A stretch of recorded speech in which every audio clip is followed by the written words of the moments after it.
Within our चीनले ताइवानलाई खर्लप्प चाहिँ आफ्नो भित्र राखेर चाहिँ आफ्नो देशको सीमाभित्र राख्छ, सकियो। अमेरिकाले केही गर्न सक्दैन। त्यसमा चीन पूर्ण रूपमा तयार छ। अमेरिकाको रणनीति बुझिसकेको चाहिँ रसिया, अमेरिकाको रणनीति बुझिसकेको चाहिँ इमर्जिङ सुपर पावर चाइना, अमेरिकाको रणनीति बुझिसकेको चाहिँ इरान लगायतका चाहिँ जति पनि विश्वका एक लेभलका शक्ति राष्ट्रहरू छन् नि, यो शक्ति राष्ट्रहरूले अब अमेरिकाले जुन जुधाएर एक आपसमा जुधाएर चाहिँ कमजोर बनाउने जुन उसको रणनीति हो त्यसलाई चाहिँ रोक्नुपर्छ।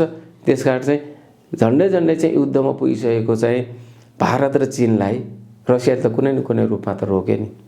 रसियासँगको चाहिँ जुन एग्रिमेन्ट भयो नि भारतको पछिल्लो, त्यो नै अफगानिस्तानमा जब अमेरिकाबाट भारतले धोका खाइसकेको पछिको चाहिँ परिणाम भनेको चाहिँ त्यो एग्रिमेन्ट हो क्या। जुन डङ्का पिटाइका साथ चाहिँ नरेन्द्र मोदीले चाहिँ हामीले चाहिँ त्यो बाटो बनाएका छौँ भनेर चाहिँ उनले जुन पब्लिसिटी गरे नि, त्यो पब्लिसिटी गर्दाखेरि हामी ठ्याक्कै 2015मा फर्किनुपर्ने हुन्छ। त्यो नरेन्द्र मोदी भारतको त आफ्नो दादागिरी त हो नै, त्यसको साथसाथै कहीँ न कतै चाहिँ नरेन्द्र मोदीलाई चाहिँ चीनकै ब्याकिङ हो। चीन झन् सशक्त रूपमा प्रस्तुत हुने स्थिति आउँछ, अर्थात् एग्रेसनमा। यो एउटा डिप्लोमेटिक ल्याङ्ग्वेज हो। चीन एग्रेसनमा आउने स्थिति चाहिँ रुसको भूमिका साह्रै महत्त्वपूर्ण छ यहाँनिर। के कारणले? कुनै न कुनै रूपमा चाहिँ तपाईँको चाहिँ गबलान घाटीको होस्, ढोकलानको होस्, इन्डिया चाइनालाई चाहिँ त युद्धको स्थितिमा पुर्याएकै थियो। त्यसलाई कसले रोक्यो? रसियाले मात्रै रोकेको छ। रसियाले इन्डिया र चाइना दुईटाले समन्वय गराएको छ। अमेरिकाले जहाँ हात हाल्यो त्यहाँ भनेको ठुलो रक्तपात हुने हो। र यदि अमेरिका चाहिँ नेपालबाट एमसीसी फिर्ता हुन्छ भने यो देशमा चाहिँ रक्तपात नै हुने हो। ओलीले संसद किन विघटन गरे? त्यही एमसीसीको प्रेसरलाई थेग्न नसकेर होइन। ओलीले संसद विघटन गरेको पनि एमसीसीको प्रेसरलाई थेग्न नसकेर हो। यति ठुलो दबावमा ओली परे कि चाहिँ संसद विघटन नगरिकन ओलीको चाहिँ सत्ता सहेर 2-4 महिना पनि चाहिँ अगाडि बढ्न सक्ने स्थिति थिएन, जसको कारणले गर्दाखेरि संसद विघटन गरे। र आज नेपाली काङ्ग्रेसका शेरबहादुर देउवा, माओवादी केन्द्रका पुष्पकमल दाहाल प्रचण्ड, नेकपा यसका माधव कुमार नेपाल, यिनीहरूको जुन सत्ता गठबन्धन छ नि, यो सत्ता गठबन्धन छन् एमसीसी पास गरेन भने यो छिन्नभिन्न हुन्छ। राजनीतिक कर्मीहरू सुरक्षित छैनन्, त्यो स्पष्ट हो। सनातन सभ्यता, पूर्वीय सभ्यता, एसियन सभ्यता, जेसुकै भन्नुहोस्, त्यो सभ्यता र पाश्चात्य सभ्यताको बिचको चाहिँ लडाइँ हो। सेनालाई थाहा इन्फर्मेसन सबैभन्दा बेसी हुन्छ। त्यो इन्फर्मेसन्सको आधार सेनाले आफ्नो पोजिसन क्लियर गर्नु पर्यो। चुनाव हुन सक्ने सम्भावना कम छ।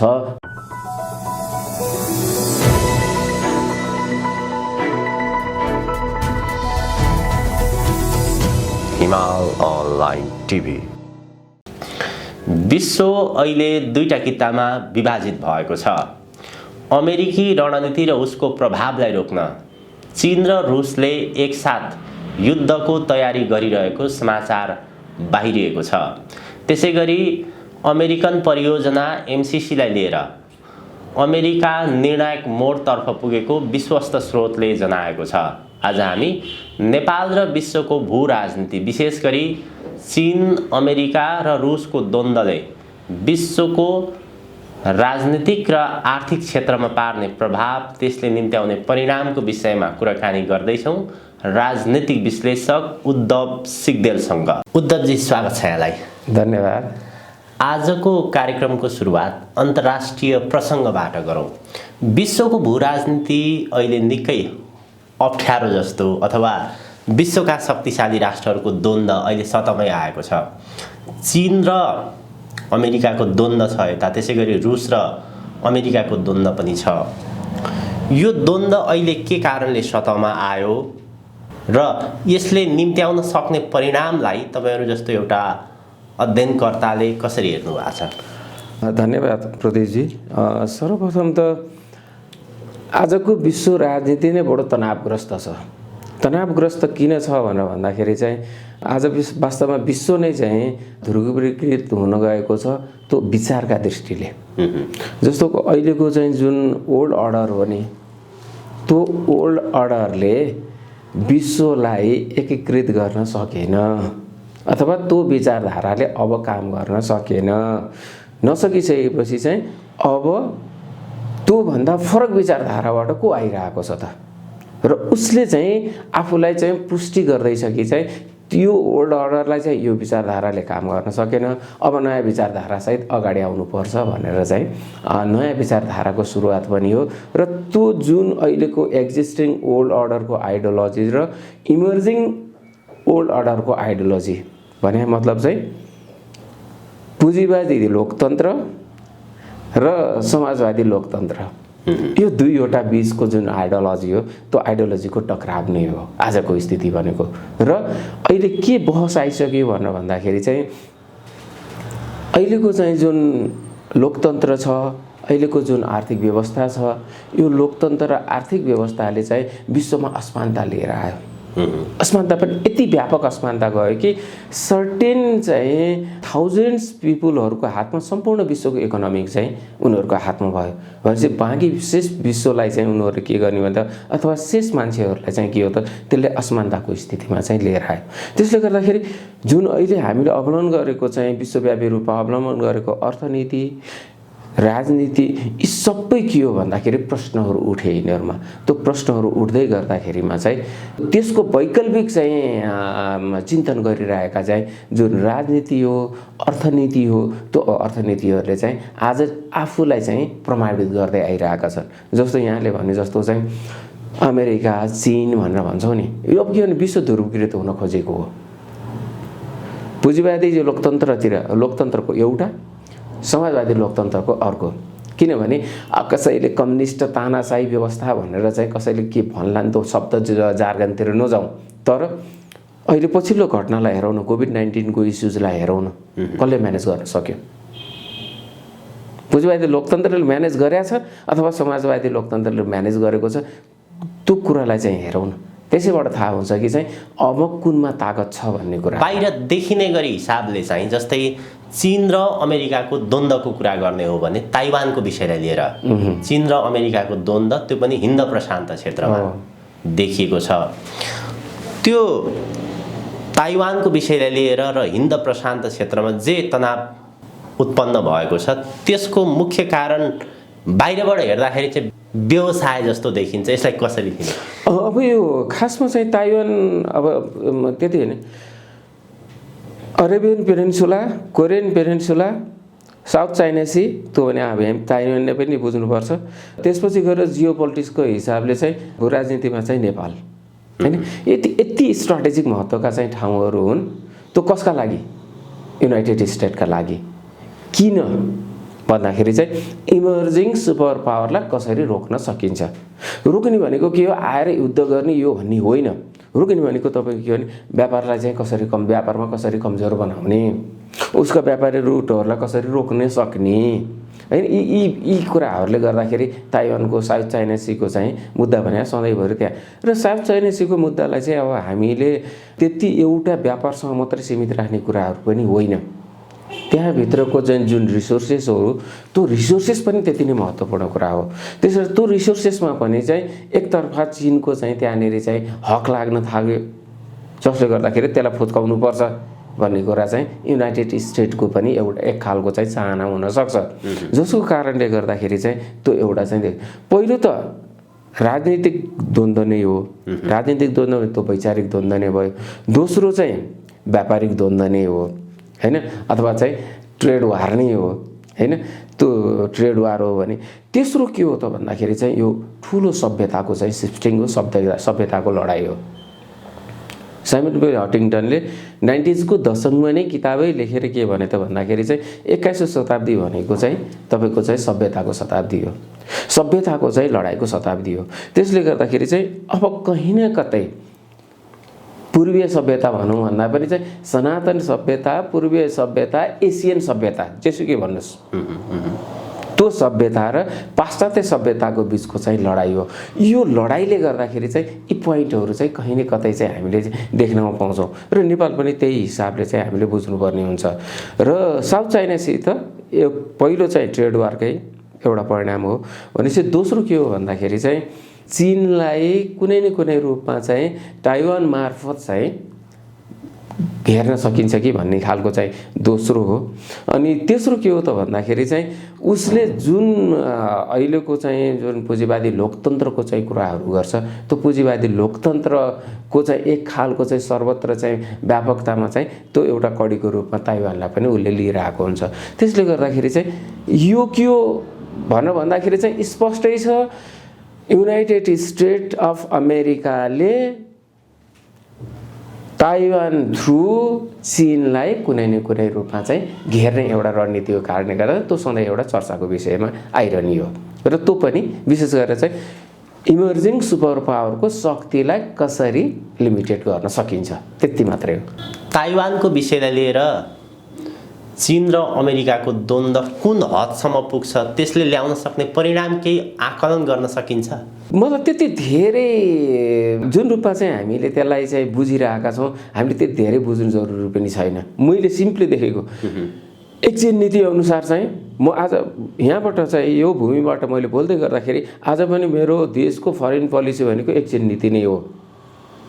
मेरो देशको फरेन पोलिसी एकछिन नीतिमा तिब्बत पनि पर्छ, ताइवान पनि पर्छ, ती सबै चीनका अङ्ग हुन् भनेर चाहिँ हामी बुझ्छौँ। हामी छुट्टै किसिमको चाहिँ कुनै उसमा चाहिँ गरिरहेका हुँदैनौँ। एकछिन नीतिमा चाहिँ हामीले त्यो कुराहरू बुझ्नु पर्यो।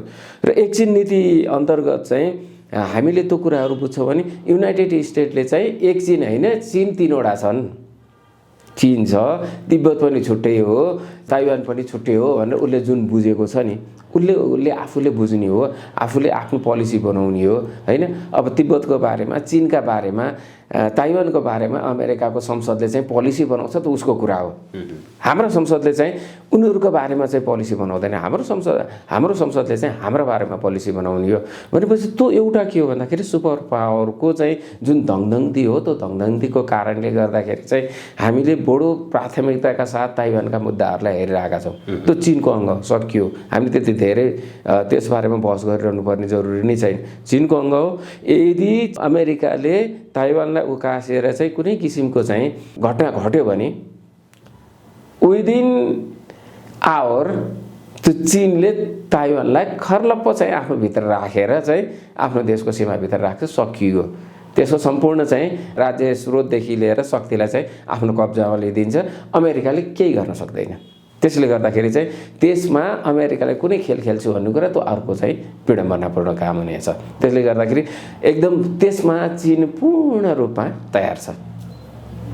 त्यसमा त चिनिया राष्ट्रपति सी जिनपिङले आफ्नो प्रष्ट धारणा पनि राखिसकेका छन्। यदि ताइवानलाई कसैले चलाउँछ भने हामी कसैलाई छोड्दैनौँ र ताइवानको मुद्दामा हामी कुनै पनि सम्झौता गर्दैनौँ भनेर उसले भनिसकेका छ। त्यो एकदम स्पष्ट छ। त्यसले गर्दाखेरि यो मेरो भूमि हो। यो भूमि चाहिँ भनौँ न कुनै बेला राजनीतिको चाहिँ कुनै कालखण्डमा चाहिँ भयो होला केही कुराहरू, जस्तो अब कुमिन्ताङ पार्टी चाहिँ अब भागेर चीनबाट भागेर ताइवानमा गएर चाहिँ बस्नु पर्यो अनि त्यहीबाट सुरुवात भएको ताइवान त हो। अहिलेको विश्व सहजै रूपमा अनुमान गर्न सकिन्छ। हुन त अब विश्व दुईटा कितामा ध्रुवीकृत भनेर भनिन्छ, अझ तीनटा कितामा विश्व ध्रुवीकृत भइसकेको अवस्था छ।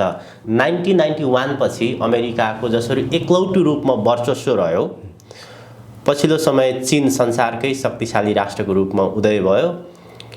आर्थिक हिसाबले पनि ऊ नम्बर 1 मा आयो। त्यसपछि अमेरिकाको जुन 1991 को वर्चस्व कायम रहँदै आएको थियो, त्यो सजिलै ढङ्गले अमेरिका पछि नहट्ला नछोड्ला अथवा ऊ त आफू सधैँ संसारको वर्चस्व अथवा नम्बर 1 मा रहिरहँ भन्ने अमेरिकाको आज पनि चाहना देखिन्छ। यो टकरावले ल्याउन सक्ने परिणाम चाहिँ के हुन सक्ला? होइन, कुनै अब जस्तो कुनै न कुनै किसिमको चाहिँ अब द्वन्द्व पनि हुन सक्ला, त्यतातिर नजाउँ। तर परिणामहरू के हुन सक्लान् भन्दाखेरि चाहिँ हो, आज पनि सुपर पावर त अमेरिका नै हो नि, एक नम्बरको हरेक हिसाबले।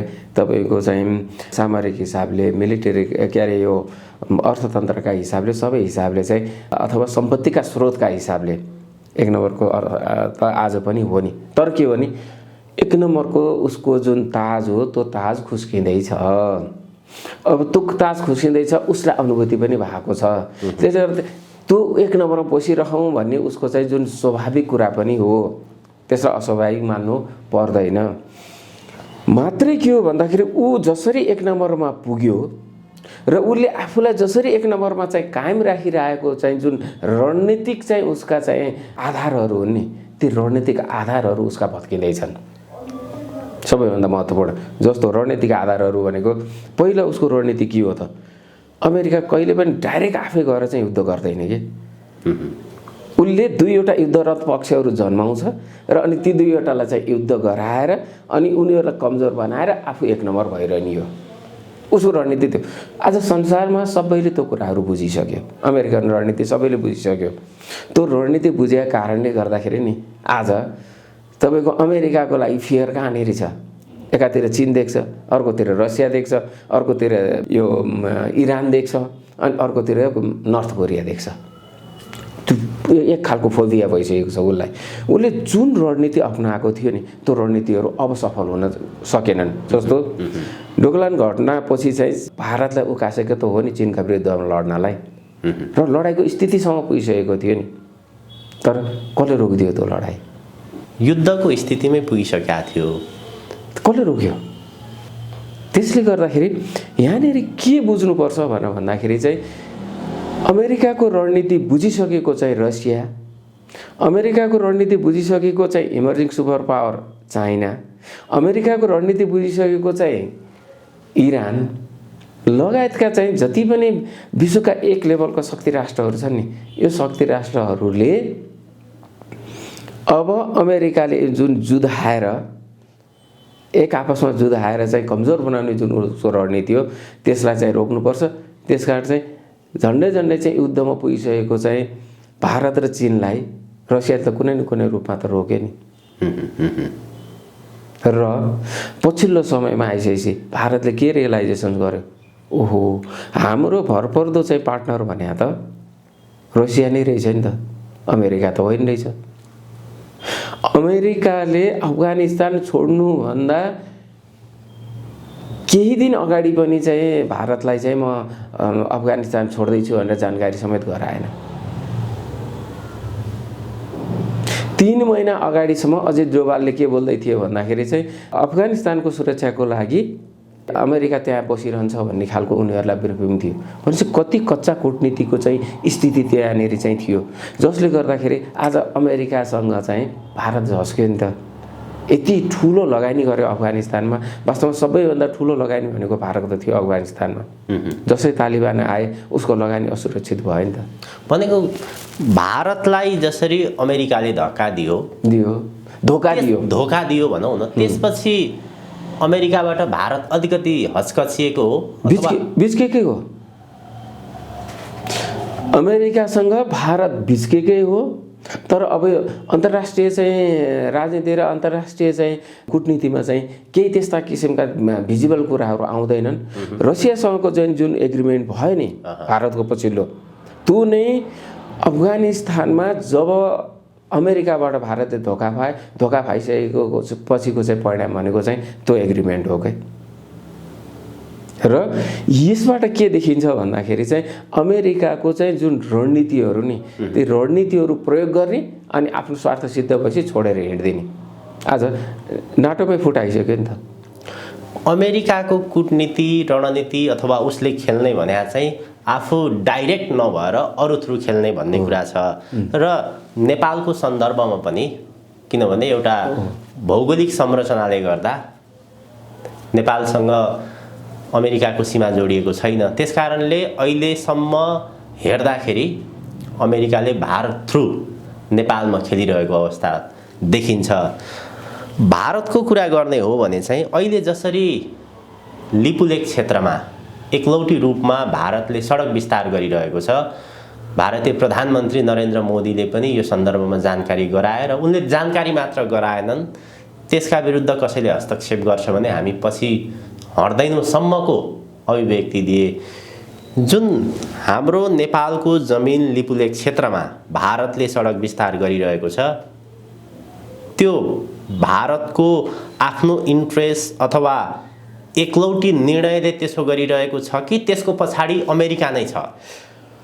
मलाई लाग्छ अमेरिका भयो जस्तो चाहिँ मलाई लाग्दैन।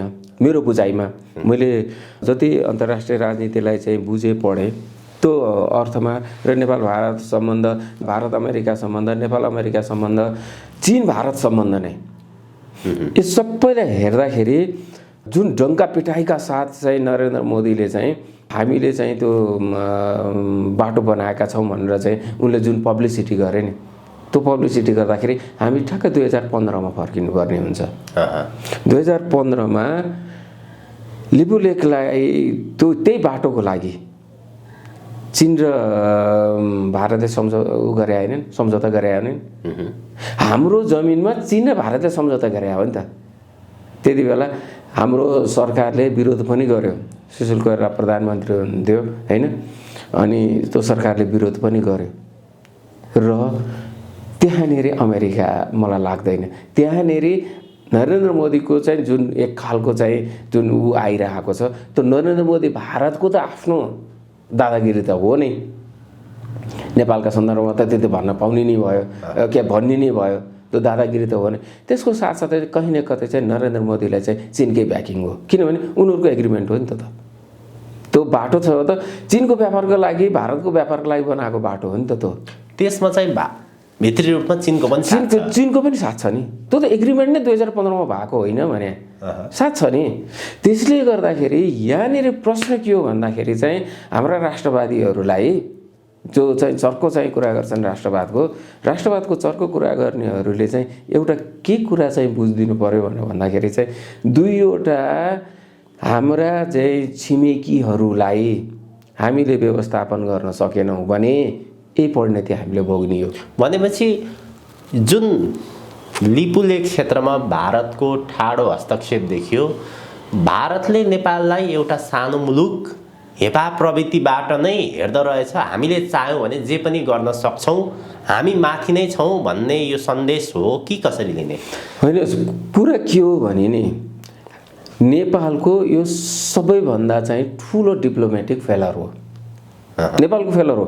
म भारतको बारेमा किन उसले सुगौली सन्धि त्योभन्दा पछाडिदेखिको हरेक घटनाक्रममा त उसले त पेल्दै आइरह्यो, ठुलो राष्ट्र पेल्दै आइरहेको छ नि। हामीले त्यसलाई कसरी रोक्ने भन्ने कुरा हाम्रो कुरा हो।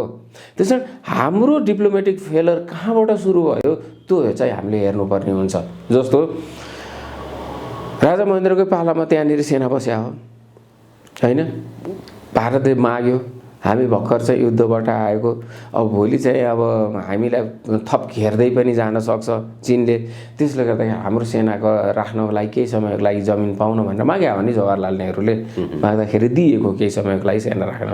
अब तत्पश्चातको चाहिँ राजनीतिक नेतृत्व हो नि त, त्यो राजनीतिक नेतृत्वले चाहिँ यो हाम्रो भूमि हामीले भोगचलन गर्न पर्यो, त्यस कारण चाहिँ तिम्रो सेना हटाइदेऊ भनेर चाहिँ त्यसपछिको नेतृत्वले गर्नुपर्ने हो नि त।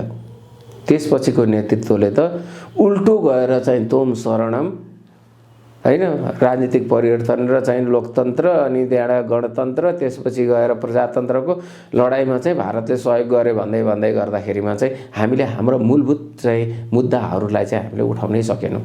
नसकेको कारणले गर्दाखेरि त्यो गुमै भयो हो। पछिल्लो समयमा चाहिँ संसदले चाहिँ पास गर्यो होइन, संविधान चुकेको थियो, संविधान घोषणा गर्ने क्रममा चुकेको थियो, तर संसदले त्यसलाई करेक्सन गर्यो। करेक्सन गरिसकेपछि चाहिँ आम राजनीतिक दलहरूमा चाहिँ एउटा कन्सेन्सस के हुनु पर्थ्यो त भन्दाखेरि त्यो भूमिलाई कसरी भोगचलनमा लिएर आउनु भन्ने भयो। त्यहाँनिर पनि के भयो त भन्दाखेरि राजनीति गर्न खोजियो, कसैलाई त्यहाँनिर राष्ट्रवादी देखिनु पर्यो।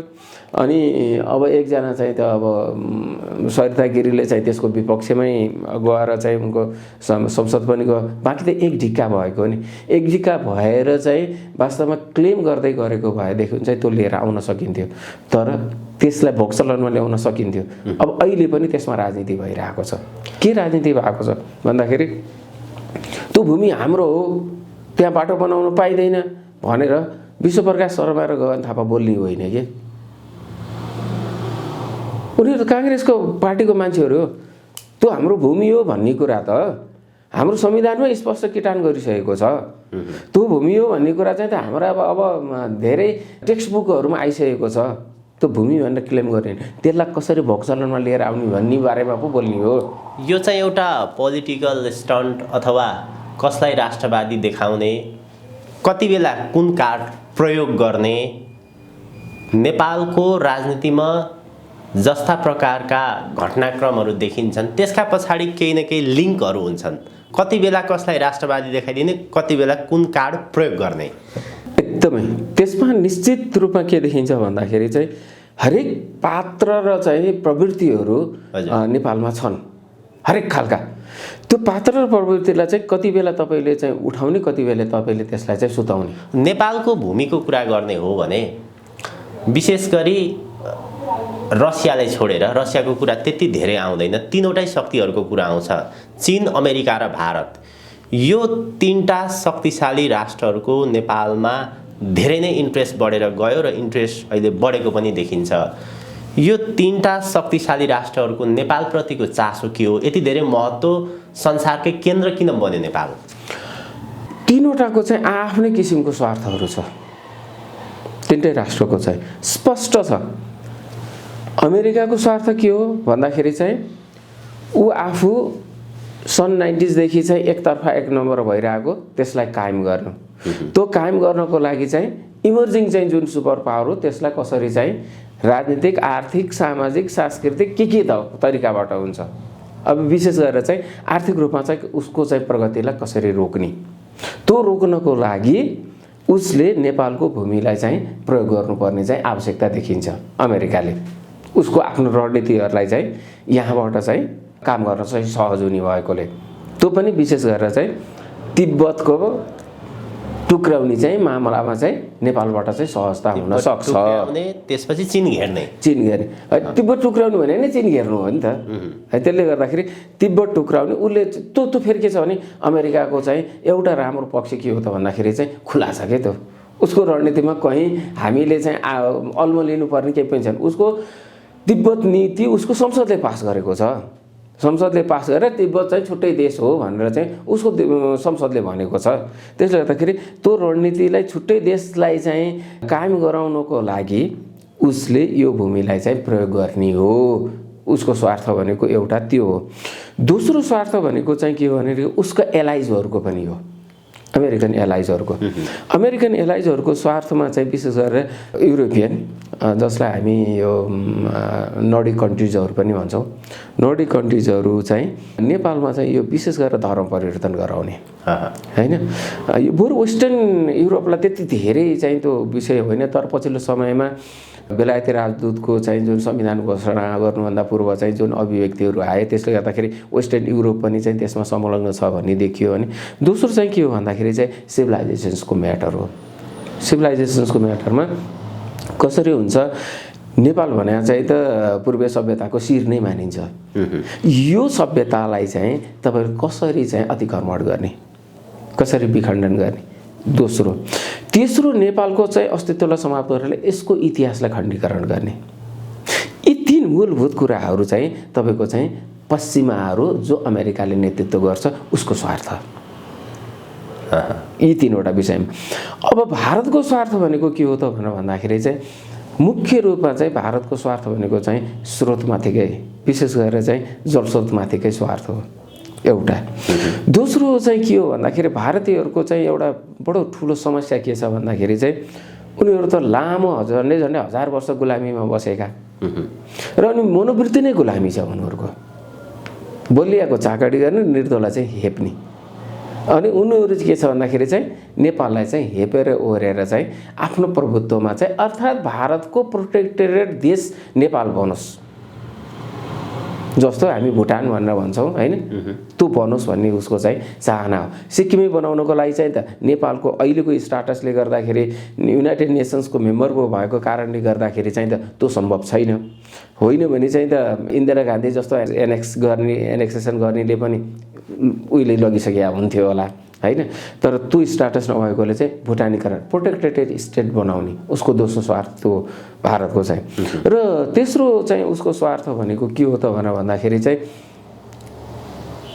आफ्नो चाहिँ जुन आन्तरिक चाहिँ जुन सुरक्षा हो नि, त्यो आन्तरिक सुरक्षा अथवा चाहिँ नेसनल सेक्युरिटीमा चाहिँ नेपालबाट चाहिँ कुनै किसिमका चाहिँ गतिविधिहरू नहोस्, त्यसका लागि चाहिँ विशेष निगरानीमा चाहिँ राखिरहने उसको त्यो चाहिँ उसका पनि यी तीनवटा स्वार्थ हुन्।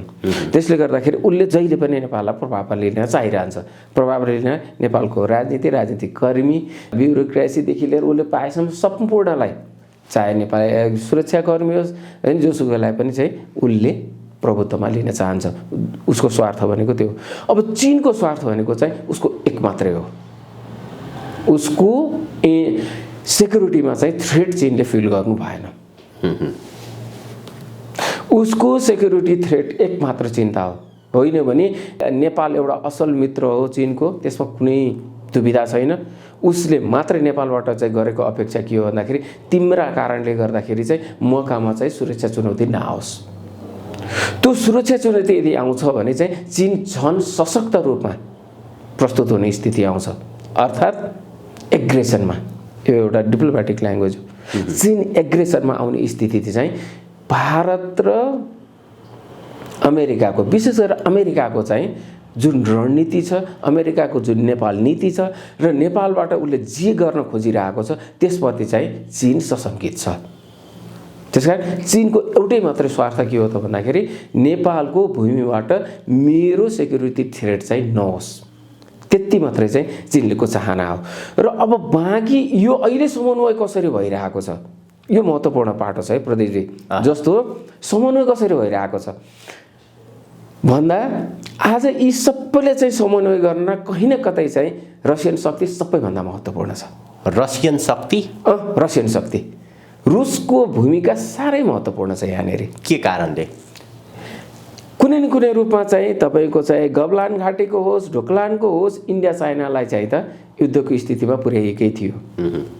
त्यसलाई कसले रोक्यो? रसियाले मात्रै रोकेको छ। रसियाले इन्डिया र चाइना दुईटैलाई समन्वय गराएको छ। त्यसले गर्दाखेरि अहिले तपाईँ 10 वर्ष मात्रै विश्वमा युद्ध रोकिदिनुहोस् न, युद्ध हुन नदिनुहोस् न, त्यसपछि कसको हैसियत कति त थाहा भइहाल्छ त। त्यसले गर्दाखेरि आज रसियाको विश्वव्यापी रूपमै एउटै मात्रै चाहिँ उसको अभियान के हो त भन्दाखेरि विश्वमा चाहिँ कम्तीमा केही वर्ष चाहिँ कुनै न कुनै रूपमा भए पनि चाहिँ युद्धलाई चाहिँ हुनै नदिने। तर त्यो सम्भव छ अहिले विश्वको परिस्थिति हेर्दाखेरि त उनीहरू बीचको टकराव जे छ त्यसले त युद्धसम्म नै निम्त्याउन सक्ने परिणाम अथवा अवस्था सृजित हुने जस्तो देखिन्छ हेर्दाखेरि। रुस आफै पनि युक्रेनको विषयलाई लिएर निकै तनावग्रस्त अवस्थामा छ। अब यस्तो छ प्रदीपजी, रुस त कुनै न कुनै रूपमा आफ्नो मोटिभेसन त पक्कै पनि त होला नि। हिजोको विशाल सोभियत युनियनतिर जाँदै त होला नि। उसको तनाव त त्यति नै हो नि, जाँदाखेरि नै तनाव हो, नजाँदा त उसलाई तनाव छैन नि त। त्यसले गर्दाखेरि हो एउटा कुरा चाहिँ के हो त भनेर भन्दाखेरि चाहिँ यदि यो विश्वको सुन्दर चाहिँ भविष्यलाई सोच्ने हो भने, आफ्नो पनि भविष्यलाई सोच्ने हो भने युद्ध भने चाहिँ त अपराध नै हो। त्यसैले युद्धमा चाहिँ सोझै हिजोको जसरी चाहिँ अमेरिकाको उक्साहटमा दुईवटा युरोप युद्ध भयो, पहिलो विश्वयुद्ध, दोस्रो विश्वयुद्ध, होइन युरोप युद्ध हुन् कि यिनीहरू चाहिँ नामाकरण विश्वयुद्ध गरिए तापनि त्यो अमेरिकाको आर्किटेक्टमा भएका युद्धहरू हुन्। अब आज त्यो स्थिति होइन। आज उक्साहटमा, अमेरिकन उक्साहटमा कोही पनि युद्ध गर्दैनन्।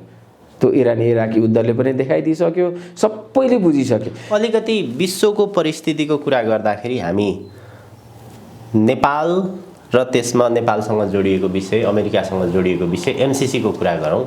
यो एमसिसीको विषय यति पेचिलो बनेर आयो, बारम्बार रूपमा कूटनैतिक मार्फत विभिन्न माध्यमबाट, विभिन्न मार्फतबाट अमेरिकाले बारम्बार रूपमा एमसिसी जसरी भए पनि नेपालको संसदबाट टुङ्गो लगाउनको लागि आग्रह भनौँ, आग्रह पनि गरेको छ, डर पनि देखाएको छ, बेला बेलामा उसले धम्की पनि दिएको छ। पछिल्लो समय चाहिँ जुन नेपालका राजनीतिक दलहरूले सरकारमा जो बस्छन् उनीहरूले अमेरिका समक्ष जे प्रकारको कबुल गरेका थिए त्यो कबुल पनि उसले सार्वजनिक गरिदिएको छ। विशेष गरी पछिल्लो समय प्रधानमन्त्री शेरबहादुर देउवा र माओवादी केन्द्रका अध्यक्ष पुष्पकमल दाहाल प्रचण्डले जे पत्र पठाएका थिए त्यो पत्रमा 2 जनाको हस्ताक्षर थियो। उनीहरूले चाहिँ एउटा समय सीमा भित्रमा हामी एमसिसी अनुमोदन गराउँछौँ भनेर पत्रमा लेखेर हस्ताक्षर गरेर पठाएका रहेछन्। वाशिङटन डिसी स्थित एमसिसीका कार्यकारी कार्यवाहकले हामी निर्वाचनसम्म पुग्न सक्दैनौँ भन्ने खालको जवाफ पनि पठाएछ। अब यो एमसिसी कुन हदसम्म पुग्छ एउटा पहिलो कुरो। त्यो जवाफ आएको 2 दिनमै प्रधानमन्त्री शेरबहादुर देउवा, पुष्पकमल दाहाल प्रचण्ड र माधव कुमार नेपाल अर्ली इलेक्सनको प्रस्तावमा पनि गएका छन्। यो निर्वाचन हुने सम्भावना कति रहला एउटा। अर्को, अब यो एमसिसीको सवालमा को कतातर्फ त भन्ने किता काठको कुरा पनि होला। एमाले कता होला, माओवादी कता होला, यो विषयहरू अलि रोचक हुन सक्ला। एमसिसी 2017 देखि नेपालमा लागू भइरहेको छ, किनभने एग्रिमेन्ट भएपछि त्यो कार्यान्वयनमा जान्छ, त्यो कार्यान्वयन भइरहेको छ।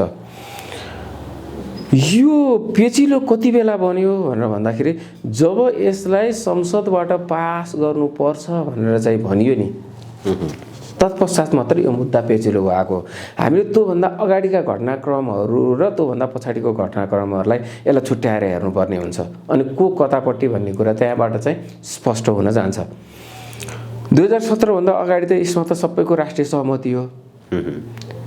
नेपाली काङ्ग्रेस, नेकपा एमाले, माओवादी केन्द्र लगायत चाहिँ तपाईँको चाहिँ मधेस केन्द्रित दलहरू सबैको चाहिँ आम सहमति हो। एमसिसीमा कसैको विरोध होइन। विरोध कति बेलाबाट सुरु भयो त भनेर भन्दाखेरि चाहिँ जसै यसलाई चाहिँ संसदले अनुमोदन गर्नुपर्छ भनेर सम्झौता गर्दा, कम्प्याक्टमा सम्झौता गर्दाखेरि अनुमोदन गर्नुपर्छ भन्ने थिएन नि प्रदीपजी। 2017मा चाहिँ ज्ञानेन्द्र बहादुर कार्कीले सम्झौता गर्दाखेरिमा चाहिँ संसदबाट अनुमोदन गर्नुपर्छ भन्ने थिएन। तर त्यसपछि नयाँ सरकार आयो। नयाँ सरकार आइसकेपछि चाहिँ नयाँ सरकारकै पालामा चाहिँ कानुन सचिवले चाहिँ संसदबाट पारित गर्नुपर्छ भनेर एक लाइन लेखिदिएपछि नै अनि यो विवादको सतहमा आएको हो। र अब एउटा चाहिँ हामीले के चाहिँ बुझ्नुपर्छ यहाँनिर भन्दाखेरि एमसिसी एउटा विकास परियोजनाको रूपमा हामीलाई आपत्ति होइन,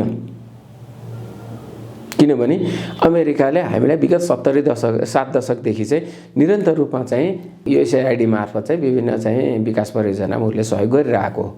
त्यसैको एउटा यसलाई निरन्तरता मान्दाखेरि पनि हुन्थ्यो।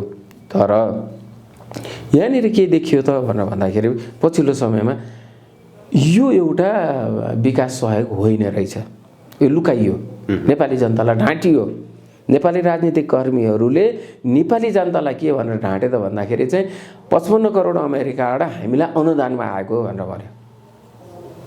यो चाहिँ यिनीहरूले झुट कुरा बोले।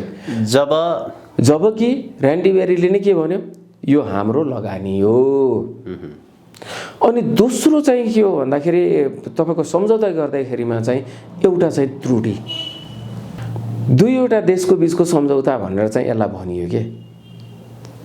त्यो दुईवटा देशको बिचको सम्झौता यो चाहिँ इन्टरनेसनल ट्रिटीको रूपमा चाहिँ जान्छ। अर्थात् चाहिँ त्यति बेला चाहिँ डोमेस्टिक चाहिँ लजहरू चाहिँ नल एन्ड भोइड हुन्छ भनेर भनियो।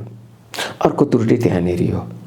यसलाई अमेरिकाले नेपाललाई गरेको विकास सहयोगको रूपमा चाहिँ लिनुभन्दा पनि एउटा रणनीतिक अमेरिकाको रणनीतिक स्वार्थको रूपमा चाहिँ यो प्रस्तुत भयो पछिल्लो समयमा। त्यसरी यसमा झुट धेरै बोल्दै गरियो र चाहिँ सत्यताहरू ढिलो खुल्दै गर्दाखेरिमा चाहिँ यो थप विवादपछि चाहिँ विवादको घेरामा चाहिँ यो आउँदै गयो र फाइनली यो के भइदियो त भन्दाखेरि विकास परियोजना भन्दा पनि राजनीतिक परियोजना भयो। अब यो एमसिसी अब यो राजनीति भइसक्यो। अब यो राजनीति भइसकेपछि अब यो संसदबाट पास हुन्छ भन्ने कुराहरूमा मलाई विश्वास छैन र मलाई लाग्छ आम नेपाली जनता पनि त्यो कुरामा चाहिँ विश्वस्त नै छन्। यो संसदबाट पारित हुँदैन। लगभग अन्तिम चरणमा पुगेको छ यो एमसिसी। अब संसदबाट अनुमोदन गराउने हो कि अथवा निर्वाचन गरिसकेर फेरि बहुमत जुटाएर अमेरिकालाई प्रतिबद्धता गरेर हामी निर्वाचन मार्फत फेरि पनि बहुमत प्राप्त गरेर अनुमोदन गराउँछौँ भन्ने हो कि भन्ने कुरा यो अलिकति अब अन्तिम मोडमा पुगेको छ। अमेरिकाले नेपालमा जुन दृष्टिकोणले आजसम्म लगानी गरेको छ, अमेरिकाको इतिहास हेर्दाखेरि त्यो लगानीको रिटर्न नलिकन गएको इतिहास त देखिँदैन। अब यो के हुन्छ भन्ने विषय हो। एकदमै सबैभन्दा महत्त्वपूर्ण कुरा के हो त भन्दाखेरि उसले लगानी गरेको छ। उसले लगानी विकासमा पनि गरेको छ, तपाईँको चाहिँ व्यक्तिमा पनि गरेको छ, दुईटैमा लगानी गरेको छ उसले। यसलाई चाहिँ व्यक्तिको लगानी अन्तर्गतबाट हेरौँ, विकासको लगानी भन्दा पनि उसले धेरै राजनीतिक कर्मीहरूमा लगानी गरिसकेको छ। मेरो कुरा बुझ्नुहोस् है, धेरै राजनीतिक कर्मीहरू उसले लगानी गरिसकेको छ। अब यहाँले भन्नु खोज्नु भएको चाहिँ उसले यत्रो लगानी गरेको छ, ऊ सित्तैमा त फर्किँदैन होला। इन केस एमसिसी फेल भयो भने सित्तैमा फर्किँदैन होला। यहाँको प्रश्न यही नै होला, सित्तैमा ऊ फर्किँदैन। किन पनि फर्किँदैन भन्दाखेरि चाहिँ उसले जहाँ जहाँ चाहिँ ऊ आफू प्रवेश गरेको छ त्यहाँ धेरै ठुलो रक्तपात मचिएर मात्रै चाहिँ ऊ फिर्ता भएको छ। अफगानिस्तानबाट फिर्ता हुँदाखेरि चाहिँ कति अफगानीहरूले चाहिँ ज्यान गुमाउनु पर्यो, 2.5-3 लाख 4 लाख। इराकबाट चाहिँ अब फर्किने क्रममा छ, कति चाहिँ इराकीहरूले ज्यान गुमाउनु पर्यो। सिरिया, अमेरिकाले जहाँ हात हाल्यो त्यहाँ भने ठुलो रक्तपात हुने हो। र यदि अमेरिका चाहिँ नेपालबाट एमसिसी फिर्ता हुन्छ भने यो देशमा चाहिँ रक्तपात नै हुने हो। अब रक्तपात कसरी हुन्छ, कसरी कुन माध्यमबाट हुन्छ भन्ने कुराहरूमा चाहिँ त्यसको एउटा बहसको छुट्टै पाटो छ। किनभने अलिअलि सिम्टमहरू त आउँछन्, अहिले पछिल्लो समय पनि आइसकेको छ। उसको चाहिँ डिफेन्स रिपोर्ट्सहरूलाई चाहिँ डिफेन्स सेक्रेटरीको चाहिँ वेबसाइटबाट तपाईँले चाहिँ रिपोर्ट्सहरू हेर्नुभयो भने पनि तपाईँ के पाउनुहुन्छ भने नेपालमा कुनै पनि किसिमको चाहिँ आतङ्कवादी हमला हुन सक्छ भने त्यो भने के नेपाललाई त्यस्तो के चाहिँ थ्रेट छ र चाहिँ आतङ्कवादी हमला हुने हो, कसले गर्ने हो। त्यसले गर्दाखेरि ती सबै के हुनु भन्दाखेरि चाहिँ कुनै किसिमको वारदातको लागि चाहिँ पृष्ठभूमि निर्माण भएका प्रक्रिया ती नभएका छन् भन्न सकिँदैन। त्यसले गर्दाखेरि फर्किने अवस्था आयो, यहाँ धेरै ठुलो रक्तपात मचिन्छ। तर अल्टिमेटली त्यसले के गर्छ भने नेपाललाई एउटा शहीदी साथीले लिएर जान पनि सक्छ। एउटा पक्ष त्यो देखिन्छ। दोस्रो के हो त भन्दाखेरि चाहिँ अहिलेको चाहिँ जुन शक्ति सन्तुलन हो, विश्वको राजनीतिमा आएको जुन शक्ति सन्तुलन हो, त्यो शक्ति सन्तुलनको कारणले गर्दाखेरि चाहिँ अमेरिका खाली हात फर्किन सक्ने सम्भावना पनि त्यति नै हुन्छ। एउटा सम्भावना कति रहन्छ, जस्तै एमालेलाई सहमतिमा जुटाएर एमसिसी अनुमोदन गराउने सम्भावना कति रहन्छ? त्यो बारम्बार रूपमा प्रधानमन्त्री शेरबहादुर देउवाले त एमालेलाई एउटा चाहिँ के हो भने नेपाली काङ्ग्रेस बाहेक तपाईँ अरू राजनीतिक दलको विश्वासै नगर्नुहोस्। एमसिसीको सवालमा चाहिँ एमसिसीको सवालमा नेपाली काङ्ग्रेस बाहेक अरू कसैलाई पनि तपाईँले चाहिँ यो एमसिसीमा चाहिँ अनेस्टली आउँछन् भनेर चाहिँ नसोच्नुहोस्। किनभने अहिले एमसिसी पास गर्नुपर्छ भन्ने बित्तिकै संसद विघटनतिर त ओली देउबा र तपाईँको पुष्पकमल दाहाल प्रचण्ड र माधव कुमार नेपाल समेत जानुपर्ने स्थिति आयो नि त। ओलीले संसद किन विघटन गरे? त्यही एमसिसीको प्रेसरलाई थेक्न नसकेर होइन। ओलीले संसद विघटन गरेको पनि एमसिसीको प्रेसरलाई थेक्न नसकेर हो। मुख्य कारण चाहिँ त्यसो हो। मुख्य कारण त्यो हो। यति ठुलो दबावमा ओली परे कि चाहिँ संसद विघटन नगरिकन तपाईँको चाहिँ ओलीको चाहिँ सत्ता सहेर 2-4 महिना पनि चाहिँ अगाडि बढ्न सक्ने स्थिति थिएन, जसको कारणले गर्दाखेरि संसद विघटन गरे। र आज नेपाली काङ्ग्रेसका शेरबहादुर देउवा, माओवादी केन्द्रका पुष्पकमल दाहाल प्रचण्ड, नेकपा यसका माधव कुमार नेपाल, यिनीहरूको जुन सत्ता गठबन्धन छ नि, यो सत्ता गठबन्धन छ नि, एमसिसी पास गरेन भने यो छिन्नभिन्न हुन्छ। त्यसले गर्दा सत्ता गठबन्धन छिन्न हुनुभन्दा बरु संसद विघटन गरेर चुनावमा गइयो भने त कम्ती 6 महिना त धकेलियो नि त। त्यसले गर्दाखेरि त्यति नजिक पुगिसकेको छ यो। अब भनौँ न स्याचुरेसनको पोइन्ट हो एमसिसीको। तपाईँको अब यसरी अमेरिकाले चाहिँ हिजो जस्तो 1 वर्ष चाहिँ म्याद थप्ने, 6 महिना म्याद थप्ने त्यो भन्ने हुँदैन अब। त्यसले गर्दाखेरि पास हुने भयो, पास गर्ने भयो गर, नगर्ने भएदेखि यो फिर्ता जान्छ भनेर अमेरिकाले स्पष्ट भनिसकेको छ। अब यसलाई कसरी टुङ्गो लगाउने अथवा आफू पनि कसरी सुरक्षित ल्यान्डिङ हुने भन्ने त्यो त्यान्द्रो पोइन्टहरू खोज्न थाले नेताहरूले अब त्यही खोज्दैछन्। आफू पनि सुरक्षित हुनु पर्यो र अमेरिकालाई पनि चाहिँ एमसिसीमा चाहिँ कसरी आश्वस्त पार्ने त्यो सम्भावना देखिन्छ। अहिले एमसिसी जसरी पेचिलो बनेर आयो, एमसिसी पास पनि नगर्ने, आफू पनि सुरक्षित हुने त्यो सम्भावना देखिन्छ। त्यो बाटो बाँकी छ अझ? मलाई लाग्दैन अब छैन त्यो बाटो, अब सकियो। अब एमसिसी पास गर्ने नि नेपाली जनता र उनलाई माया गर्नेहरूले यिनलाई छोड्नेवाला छैनन्। जसले एमसिसी पास गर्छ, एमसिसी चाहिँ पास गर्न सकेन भने जसले लगानी गर्छ ऊ छोड्नेवाला छैन। त्यसले गर्दाखेरि आज नेपाली राजनीतिक कर्मीहरू, तपाईँ यो ऊ नभन्नुहोस्, राजनीतिक कर्मीहरू सुरक्षित छैनन्, त्यो स्पष्ट हो। उनीहरू सुरक्षित छैनन्। त्यो सुरक्षित किन छैनन् भन्दाखेरि चाहिँ उनीहरूले आफ्नो चाहिँ जुन राजनीतिक चाहिँ प्रभुत्वलाई कायम गर्नको लागि चाहिँ जहाँ जोसँग जसरी सम्झौताहरू गरे नि त्यो सम्झौताको परिणाम अब निस्किँदैछ। त्यसले गर्दाखेरि चाहिँ उनीहरूले आफूलाई सुरक्षित अवतरण गर्ने एउटा ढोका समेत चाहिँ उनीहरूले बन्द। आज एमसिसीका कारणले गर्दाखेरि चाहिँ वास्तवमा आज हाम्रो उत्तरी छिमेक होइन, वास्तवमा चाहिँ हाम्रो त्यस्तो कहिले पनि चाहिँ नराम्रो सम्बन्ध, कहिले चिसो सम्बन्ध भएको होइन। 2016 सालमा एकचोटि चाहिँ चिनिया सेनाले चाहिँ नेपाली नागरिक हत्या गरिसकेपछि अलिकति चिसिएको थियो, होइन भने खासै चिसो सम्बन्ध होइन। त्यो छिमेकीलाई चाहिँ आज त्यसका नाममा चाहिँ झस्काइएको छ होइन। र अर्को चाहिँ त्यो छिमेकीले फेरि एउटा चाहिँ के हो त भन्दाखेरि उसको कूटनीति भने त साइलेन्ट कूटनीति हो होइन। उसले कुनै किसिमको नै हल्ला गर्दैन गर्दैन। तर अब के हो भन्दाखेरि यही एउटा चाहिँ माध्यम के बन्न सक्यो त भनेर भन्दाखेरि चाहिँ हाम्रो दुईवटा चाहिँ छिमेकीहरू अथवा चाहिँ तीनवटा शक्तिहरूको चाहिँ जुन एउटा चाहिँ रणभूमि बन्ने चाहिँ प्रक्रिया हो नि, त्यो रणभूमि बन्ने प्रक्रियाको लागि चाहिँ यसले चाहिँ आमन्त्रण गर्यो जस्तो लाग्यो। त्यसले गर्दाखेरि चाहिँ हाम्रो राजनीतिक कर्मीहरूको सत्ता स्वार्थको राजनीतिले गर्दाखेरि वास्तवमा देश आज एउटा चाहिँ गम्भीर चाहिँ दुर्घटना, गम्भीर तपाईँको चाहिँ द्वन्द्वतिर जाने स्थितिमा चाहिँ पुर्याएको देखिन्छ। तर यो सबैका बावजुद पनि चाहिँ एउटा कुरा हामी के चाहिँ बिर्सनु हुँदैन, के कुरा चाहिँ हामीले भुल्नु हुँदैन भन्दा नेपाल 4000 वर्षको लिखित इतिहास भएको यो देश, केही त्यसका चाहिँ आफ्ना सांस्कृतिक सभ्यतागत रही चाहिँ मूल्य मान्यताहरू छन्। त्यो मूल्य मान्यताको जगमा उभिएको नेपाल हो। यी यस्ता चाहिँ अहिलेका चाहिँ यी आधारहीन चाहिँ राजनीतिक चाहिँ चिन्तन भोगेकाहरूले चाहिँ यो नेपाललाई केही पनि गर्न सक्दैनन्। दुःख पाउला अलग कुरा हो, तर यो देशलाई चाहिँ कसैले केही गर्न सक्दैन। नेपाल आज एउटा यस्तो अप्ठ्यारो मोडमा गम्भीर दुर्घटनातर्फ उन्मुख छ। देश अत्यन्त अस्थिर छ। बालुवाटारमा सिधै रका प्रमुखको प्रवेश हुन्छ र तीनटा शक्तिहरूको रणभूमि बन्दैछ नेपाल भन्ने नेपाली सेनालाई जानकार हुनुपर्छ पक्कै पनि। नेपाली सेनाले चाहिँ देश जसरी आज अस्थिर असफलताको राष्ट्रतर्फ प्रवेश गर्दैछ, नेपाली सेनाको केही भूमिका अथवा उसको के हुन सक्ला यस्तो परिस्थितिमा? होइन, नेपाली सेनाको भूमिका भने महत्त्वपूर्ण हुन्छ। नेपाली सेनाले पक्कै पनि बुझेको कुरा हो र किनभने त्यो एउटा यस्तो इन्स्टिट्युसन्स हो जहाँ एक्सपर्टिज छ। उसले पोलिटिक्सलाई बडो क्लोजली अब्जर्भ गरेको हुन्छ। उसले हरेक चाहिँ घटनाक्रमलाई बडो नजिकबाट निहालिरहेको हुन्छ।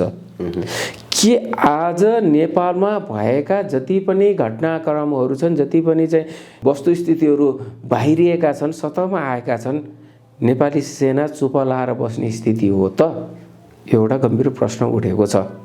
तर नेपाली सेनाले जहिले पनि के दाबी गर्छ भन्दा हामी सिभिलियन गभर्नमेन्टको अन्डरमा हो। अनि अर्का चाहिँ सिभिलियन गभर्नमेन्टको अथवा पोलिटिकल पार्टिजको लिडरसिपले के भन्छ भन्दाखेरि सेनाको लोकतान्त्रिकरण भनेर भन्छ। हेर्नुहोस्, यो कन्ट्रोभर्सिस के, यो कन्ट्रोभर्सिसले गर्दाखेरि चाहिँ नेपाल चाहिँ एक हिसाबले भनियो भने तपाईँको जुन अहिलेको चाहिँ टकरावहरू छ नि, यो टकरावहरूले गर्दाखेरि चाहिँ त कुनै न कुनै रूपमा चाहिँ नेपाली सेनाको भूमिका विहीन हुँदै गइरहेको हो कि? ठ्याक्कै नेपाली सेनाको अहिलेको पोजिसन के हो? नेपाली सेनाको अहिलेको पोजिसन भनेको के हो त भनेर भन्दाखेरि चाहिँ लोकतान्त्रिकीकरण गर्ने, नेपाली सेनाको लोकतान्त्रिकीकरण गर्ने भन्ने गर्दै गर्दाखेरिमा नेपाली सेनाको चाहिँ आफ्नो जुन स्ट्रेङ्थ हो नि, त्यो स्ट्रेङ्थलाई चाहिँ लस गर्नेतिर गएको हो कि? त्यो एउटा चाहिँ देखिन्छ उसको पोजिसनको कुराहरू गर्दाखेरि। र अनि दोस्रो के हो, दोस्रो चाहिँ महत्त्वपूर्ण कुरा के हो त भन्दाखेरि चाहिँ नेपाली सेनाको चाहिँ एलायन्स कतातिर छ? सबैभन्दा बेसी उसले कहाँबाट चाहिँ ट्रेनिङ सुविधाहरू लिएको छ, कहाँबाट चाहिँ उसले चाहिँ एडहरू लिएको छ, त्यो सबैभन्दा महत्त्वपूर्ण कुरा हो होइन। कहाँ उसले चाहिँ ट्रेनिङको साझेदारीहरू गरिरहेको छ, त्यसले पनि चाहिँ उसको पोजिसनलाई चाहिँ क्ल्यारिटी गर्छ। अर्थात् चाहिँ लोकतान्त्रिकरण भन्ने बित्तिकै चाहिँ लोकतान्त्रिक चाहिँ देशहरू जुन छ उसँगको चाहिँ उसको बेसी चाहिँ ऊ हो कि एउटा पोजिसन, दोस्रो त्यहाँनिर क्लियर। अनि तेस्रो चाहिँ महत्त्वपूर्ण कुरा के हो त भन्दाखेरि चाहिँ नेपाली सेनाको प्रधान सेनापति र भारतीय चाहिँ स्थल सेनाको प्रधान सेनापति, यो दुइटै के हो त भन्दाखेरि चाहिँ दुइटै देशका चाहिँ मानार्थ प्रधान सेनापति हुन् सेनाका।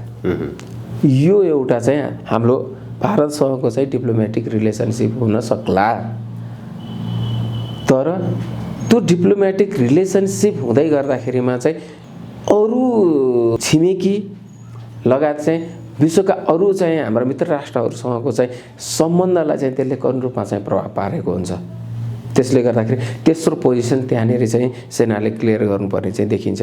भनेपछि फाइनली चाहिँ सेनाको चाहिँ कुरा के हो त भन्दाखेरि के नेपाली जनता आएर चाहिँ अब सेनाको ब्यारेकमा आएर चाहिँ घेर्नुपर्ने हो कि राष्ट्र डुब्नै लाग्यो राष्ट्रलाई जोगाइदेऊ भनेर? सिभिलियन गभर्मेन्टको अन्डरमा रहँदै गर्दाखेरि के सिभिलियन गभर्मेन्टले चाहिँ त्यो सिभिलियन गभर्मेन्टको चाहिँ नर्म्स र भ्यालुजलाई चाहिँ पालना गरेर चाहिँ गभर्नेन्स गरेको छ त? त्यहाँनिर पनि हस्तक्षेप गर्न सकिँदैन। एउटा चाहिँ प्रसङ्गमा अस्ति भन्नुभएको थियो, त्यो इन्टरभ्यू हेर्दाखेरि राम्रो छ, रुक्माङ्गद कटुवालले सेना भनेको त्यो हो कि गिरिजाप्रसाद कोइराला 62-63 पछि तत्कालै गिरिजाप्रसाद कोइराला अन्तरिम सरकार नै हुनुपर्छ। गिरिजाप्रसाद कोइराला प्रधानमन्त्री, कृष्णप्रसाद सिटौला गृहमन्त्री, प्रधान सेनापति उहाँ हुनुहुन्थ्यो रुक्माङ्गद कटुवाल। एउटा चिठी गएछ सेनामा गृह मन्त्रालयबाट कि राजा रजौटाका चाहिँ फोटोदेखि लिएर मृत्युदेखि लिएर सबै हटाउनु र उहाँको सेकेन्ड पोजिसनको रुक्माङ्गद कटुवालभन्दा सेकेन्ड पोजिसनकोले त्यो चिठी रुक्माङ्गद कटुवालले खाँदै रुक्माङ्गद कटुवालले आफैले भनेको त्यो चिठी मैले च्यात दिएँ। राष्ट्र निर्माता राष्ट्रलाई चाहिँ एकीकरण गर्ने पृथ्वीनारायण शाहका फोटा मूर्तिहरू फाल्नु भनेर भन्छ भने त्यो त अत्यन्त चाहिँ गम्भीर चाहिँ प्रश्न हो। त्यो यो चिठीको काम छैन, उहाँले चिठी च्यातेर फालिदिनु भयो। तत्पश्चात चाहिँ उहाँ प्रधानमन्त्रीकोमा जानुभएछ, गिरिजाप्रसाद कोइराला प्रधानमन्त्रीसँग गएर भन्दाखेरि प्रधानमन्त्रीज्यू गृहमन्त्रीले यसरी चिठी पठाउनु भएको थियो, यसबारेमा तपाईँको धारणा के हो त भनेर प्रधानमन्त्रीले भन्दा यो कुरा त मलाई थाहै छैन। यसरी राज्य सत्ता सञ्चालन भइरहेको देशमा सेनाले अब जसरी रुक्माङ्गद कटुवालले साहस गर्नुभएको थियो, सेनाले त साहस गर्नु पर्यो नि कि गलत चाहिँ भएका चाहिँ राष्ट्रहित विपरीतमा भएका यदि त्यस्ता खालका चाहिँ कुराहरू त सेनालाई थाहा इन्फर्मेसन सबैभन्दा बेसी हुन्छ। त्यो इन्फर्मेसन्सको आधार सेनाले आफ्नो पोजिसन क्लियर गर्नु पर्यो कि यी जति पनि चाहिँ अहिलेका चाहिँ घटनाक्रमहरू छन् यो घटनाक्रमहरूले नेपालको चाहिँ राष्ट्रियता, नेपालको स्वाधीनता यसलाई चाहिँ कुनै न कुनै रूपमा क्षयीकरण गर्दै गइरहेको छ भने त्यो बारेमा चाहिँ त सेनाले आफ्नो अब जबरजस्त पोजिसन क्लियर गर्नुपर्ने स्थिति आएको छ। अन्यथा सेनाको भूमिका पनि उही हिजोको प्रहरीको भूमिका जस्तो चाहिँ सीमित नहोस्। सेनाको भूमिकाको सन्दर्भमा मैले धेरै पटक प्रश्न पनि उठाएर भित्री सूचना अनुसार पहिलो कुरो चाहिँ सेना कति बेला निस्किने त भन्दाखेरि संवैधानिक रूपमा बाँधिएको छ। सरकारले निर्देशन नदिएसम्म यो सेना अगाडि आउन मिल्दैन पहिलो कुरो। दोस्रो कुरो भित्री रूपमा मैले पाएको सूचना अनुसार चाहिँ सेनाले के भन्छ भने अरे त्यति बेला मात्र सेना निस्किन मिल्छ जति बेला लाखौँ जनता 50,000 जनता सडकमा निस्किन्छन्, त्यसपछि मात्र सेना अगाडि बढ्न सक्छ। अन्यथा सेना अगाडि आउने बाटो छैन, बन्द छ भन्ने खालको सेनाको धारणा त्यस्तो रहेछ। यसलाई कसरी मूल्याङ्कन गर्ने? होइन, अब यस्तो छ, सेनाको धारणाको बारेमा चाहिँ विभिन्न खालको हुन सक्ला, तर सेना नेपाली सेना चाहिँ अनुशासित नेपाली सेना हो, त्यसमा दुविधै छैन। नेपाली सेनालाई चाहिँ राजनीतिसँग चाहिँ इन्ट्रेस्ट छैन, उसलाई पेसासँग मात्रै इन्ट्रेस्ट छ, त्यो पेसागत सेना नै हो। यति हुँदै गर्दाखेरिमा पनि तपाईँको चाहिँ जुन चाहिँ राजनीति चाहिँ एउटा चाहिँ डटी पोलिटिक्स होइन, एउटा वास्तवमा चाहिँ यस्तो चाहिँ तपाईँको चाहिँ तल्लो स्तरतिर गइरहेको बेलामा सेनाले पनि कुनै न कुनै रूपमा सचेत गराउन त सक्छ होला नि त। हामीले सेनासँगको अपेक्षा त्यति मात्रै हो नि, किनभने धेरै नै चाहिँ लोकतन्त्रका नाममा धेरै नै छाडातन्त्र भयो भने ओहो नेपाली जनताले धेरै नै चाहिँ पीडाबोध गर्न थाले। यो राजनीतिका कारणले गर्दाखेरि राजनीतिलाई सचेत गराउन त सक्छ होला नि त। त्यो खुलेर बाहिर बोलेर सचेत गराउनु भने होइन, सेनाले त भित्रबाट यस्तो त सङ्गठित शक्ति हो नि, भित्रैबाट पनि चाहिँ राजनीतिक कर्मी र राजनीतिक चाहिँ दल होइन सरकारलाई सचेत गराउन त सक्छ होला नि त। कूटनैतिक माध्यमबाट एकदम भित्री कूटनीति गर्न सक्छ होला नि त, त्यो माध्यमबाट सचेत गराउन सक्छ होला। होइन तपाईँहरूले चाहिँ ठिक ढङ्गबाट यसरी चलाउन सक्नु भएन भने चाहिँ त सेना त बाध्य हुन्छ भनेर चाहिँ उसले भित्री रूपमा चाहिँ त नेगोसिएट गर्न त सक्छ नि त। त्यसले गर्दाखेरि त्यो भूमिका पनि चाहिँ निर्वाह गरेको अवस्था चाहिँ देखिएन। किन? यहाँनिर पनि बडो महत्त्वपूर्ण प्रश्न छ। सेनाको चाहिँ जुन व्यावसायिकता हो नि, सेना त व्यावसायिकता हो कि, आज चाहिँ जुन एउटा चाहिँ व्यापारीकरण भएको छ नि त्यो वास्तवमा चाहिँ राम्रो होइन, सेनाका लागि राम्रो होइन। त्यसले सेनालाई थप कमजोर बनाइरहेको छ। हाम्रो बुझाइ सेनालाई त्यो व्यापारीकरणले कमजोर बनाइरहेको छ। सेना कोष बढाउनेतिर त्योतिर लाग्ने होइन। सेना चौकन्ना नेपालको सोभरेनिटीलाई चाहिँ कहीँ कतैबाट खतरा छ कि भनेर चाहिँ चौकन्ना राख्ने हो सेनाले। त्यसले गर्दाखेरि चाहिँ कहीँ न कतै चाहिँ सेनाको मनोबल पनि कमजोर भएको हो कि हामीले महसुस गरेको कुरा त चाहिँ हामी अपेक्षा गर्छौँ यो कार्यक्रमबाट सेनाले आफ्नो राष्ट्रप्रतिको धर्म, व्यवसायिक प्रतिको धर्म पक्कै पनि निभाउनेछ र कुनै न कुनै रूपमा देशलाई अप्ठ्यारो परेको बेला अन्तिम शक्ति भने त सेना नै हो। सेनाले त्यो आफ्नो दायित्व निर्वाह गर्छ भन्ने हामी अपेक्षा पनि राख्छौँ, विश्वास पनि छ नि, हामी कामना पनि गर्दछौँ। उद्धव सर, अब हामी कार्यक्रमको लगभग अन्त्यतर्फ छौँ। विश्वको राजनीति, नेपालको राजनीति जसरी साँगुरिँदै गएको छ, यो खालि विस्फोट हुन मात्र बाँकी छ भनेर भनिन्छ। त्यो विस्फोट हुने सम्भावना समय अवधि लगभग कति जति बाँकी छ? अब त्यसको एउटा पोइन्ट चाहिँ एउटा अर्को कुरा, नेपालमा जस्तो प्रकारको भाँडभैलो जुन अवस्था अस्थिर छ, विभिन्न प्रकारका चाहिने शक्तिहरूले खेलिरहेका छन्, विस्फोट हुन्छ भन्ने कुरा सबैले भनिरहेका छन्, सोझै अनुमान पनि लगाउन सकिन्छ। तर त्यो विस्फोटबाट निक्लिने परिणाम, त्यसको ल्यान्डिङ पोइन्ट चाहिँ सम्भवतः अलिकति अनुमान गर्न गाह्रो छ। यसलाई कसरी हेर्ने? अब सरसर्ती पहिलो अहिलेको चाहिँ राजनीतिले, यो दलीय राजनीति, तपाईँको चाहिँ अहिलेको यही संविधान, यही संसद, यो राजनीतिले एउटा चुनाव अब गराउन सक्छ कि सक्दैन? पहिलो प्रश्न यहाँनिर यो। चुनाव गरायो भने समहाउ जनप्रतिनिधि आउने बित्तिकै चाहिँ कुनै न कुनै किसिमको चाहिँ सोभरेनिटीमा चाहिँ त्यति धेरै खतरा हुँदैन। त्यसले गर्दाखेरि यिनीहरूले चुनाव गराउन सक्छन् कि सक्दैनन्? यसो हेर्दाखेरि चुनाव गराउन सक्ने स्थिति पनि देखिएको छैन तत्कालको लागि। किन भन्दाखेरि हेर्नु न, मुद्दाहरू कहाँनिर बटारिएको छ। संसदको चुनाव पहिला कि चाहिँ स्थानीयको चुनाव अघि भनेर चाहिँ अब आएर बसेको छ। मुद्दा त्यहाँनिर आएर छ कि अब यो मुद्दा आउनु भनेको के हो भन्दाखेरि वास्तवमा चाहिँ यसले चुनावलाई नेगेटिभतिर लिएर जाँदैछ, चुनाव हुन सक्ने सम्भावना कम छ भन्ने कुरालाई यसले इन्डिकेसन गर्छ। भनेपछि यदि चुनाव हुन सकेन भने त तपाईँको दुर्घटना बहुत छिटो, चुनाव भयो भने चाहिँ त्यो दुर्घटना चाहिँ तपाईँको अलिकति टरेर जाने स्थिति, टरेर जाने तहको चुनाव भइहाल्यो भने त्यसले केही ल्याउने परिणाम र त्यसपछि केही आकलन गरेर त्यहाँ अलिकति खेल्ने बाटो पनि बन्न सक्छ। त्यसले गर्दाखेरि यहाँ हेरौँ न, अहिले स्थानीय चुनावलाई नै विवाद बनाइदिए। स्थानीय चुनाव त तपाईँको त गर्नुपर्ने त अब चैतमा हो नि त, अथवा वैशाखसम्म त गरिसक्नुपर्छ। अब वैशाखमा चाहिँ संसद विघटन गरेर चाहिँ राष्ट्रिय चुनाव र प्रदेशको चुनाव गर्ने, स्थानीय चुनाव मङ्सिरमा गर्ने भनेर अर्कोले प्रस्ताव गरिरहेको हुन्छ। अर्कोले चाहिँ होइन पहिला स्थानीय चुनाव गरौँ भन्ने हुन्छ। अब सत्ता गठबन्धनभित्रै चाहिँ अब त्यहाँनिर तपाईँको झगडा सुरु भयो।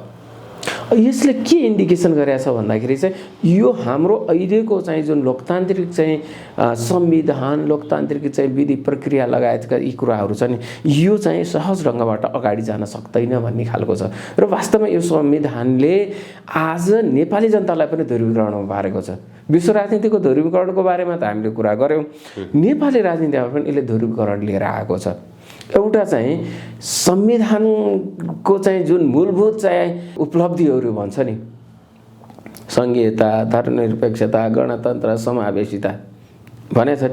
अर्को चाहिँ हामी अर्को ध्रुवीकरणले के भन्छ भन्दाखेरि चाहिँ सङ्घीयता भनेको चाहिँ राष्ट्रको विखण्डनको लागि, समावेशिता भनेको समाजको विखण्डनको लागि, होइन, गणतन्त्र भनेको स्वाधीनता गुमाउनको लागि, त्यसपछि गएर धर्मनिरपेक्षता भनेको चाहिँ नेपाली संस्कृतिलाई विभाजन गर्नको लागि अर्थात् त्यसलाई अतिक्रमण गर्नको लागि।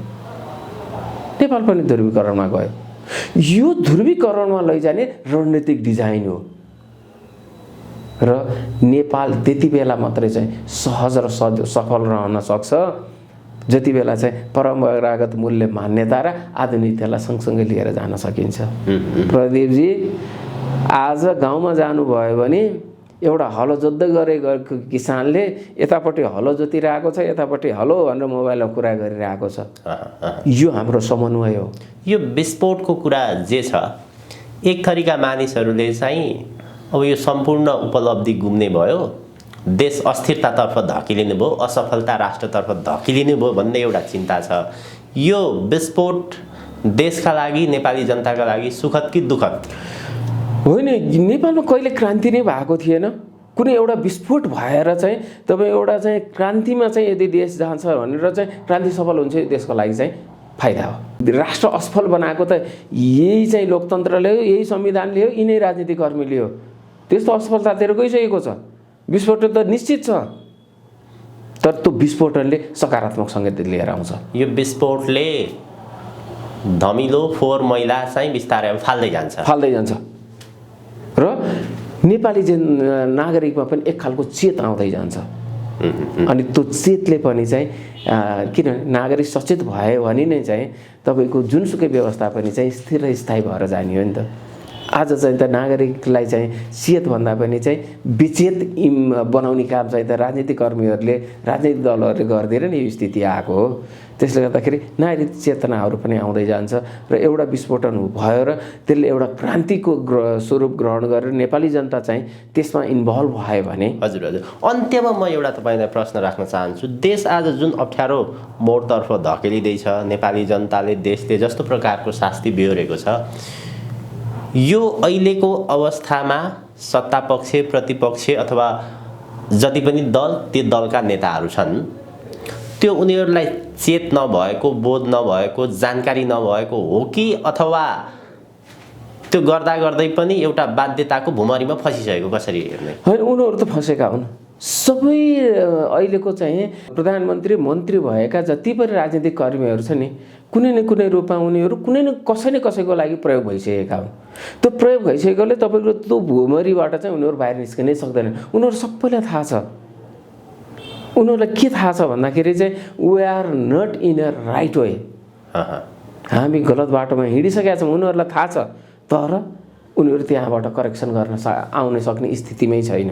किन भन्दाखेरि चाहिँ करेक्सन गर्नतिर लाग्यो भने अनि समस्या सुरु हुन्छ। उनीहरूका चाहिँ जति पनि फाइलहरू ती खुल्न थाल्छन्, खुलिसकेपछि अनि त्यहाँबाट उनीहरू केही पनि गर्न नसकिने हुन्छ, निरीह हुन जान्छन्। त्यसले गर्दाखेरि उनीहरू एउटा दलदलमा फसिसकेका छन्। यो नेतृत्वबाट, यो राजनीतिक दलबाट तपाईँले कुनै किसिमको पनि परिवर्तन, कुनै किसिमको पनि नेपालको चाहिँ सुखद भविष्यको तपाईँ परिकल्पनै नगर्नुहोस्, यो राजनीतिक नेतृत्वले गर्नै सक्दैन। हस् उद्धव सर, आजको यो महत्त्वपूर्ण संवाद र समयको लागि अत्यन्त आभारी छु। यहाँलाई धेरै धेरै धन्यवाद। धन्यवाद प्रदीपजी, यहाँले यो जुन मौका दिनुभयो। वास्तवमा म धेरै नै भयो अलिकति यो पब्लिक मिडियामा पनि आएको थिइनँ, किन भन्दाखेरि म केही समयको लागि मैले रोकेको पनि थिएँ। मेरा केही अध्ययन अनुसन्धानका कामहरू छन् र यो जुन मौका दिनुभयो मलाई पनि चाहिँ अहिलेको जो पछिल्लो घटनाक्रमहरूको बारेमा चाहिँ विचार राख्ने मौका दिनुभयो, यसको लागि चाहिँ धेरै धेरै धन्यवाद। हामी पनि अत्यन्त आभारी छौँ। Thank you.